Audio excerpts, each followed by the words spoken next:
English চ্যাম্পিয়নশিপে গত শনিবার চার্লটন অ্যাথলেটিকের বিপক্ষে ম্যাচে ডান হাঁটুতে চোট পান লেস্টার সিটির বাংলাদেশি তারকা হামজা চৌধুরী।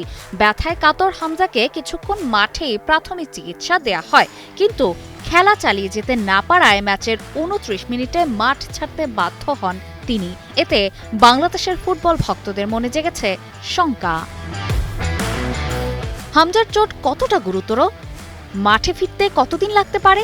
বাংলাদেশ দল তাকে পরের ম্যাচে পাবে তো?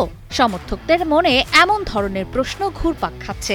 টানা তৃতীয়বার অর্জন করেছে দেশের সেরা সুপার ব্র্যান্ড স্বীকৃতি বসুন্ধরা টিস্যু।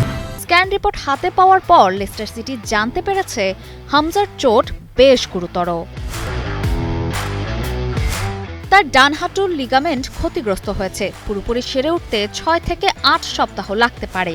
তবে স্বস্তির বিষয় হলো হামজার হাঁটুতে অস্ত্রোপচারের প্রয়োজন পড়বে না। বাংলাদেশের পরের ম্যাচ আগামী ৩১ মার্চ। পুনর্বাসন প্রক্রিয়া সঠিকভাবে সম্পন্ন হলে হামজা মার্চের তৃতীয় বা শেষ সপ্তাহে মাঠে ফিরবেন বলে আশা করা হচ্ছে। সেক্ষেত্রে বাংলাদেশের জার্সিতে তাকে মার্চেই দেখা যেতে পারে। অপর্ণা বর্ষা, কালের কণ্ঠ।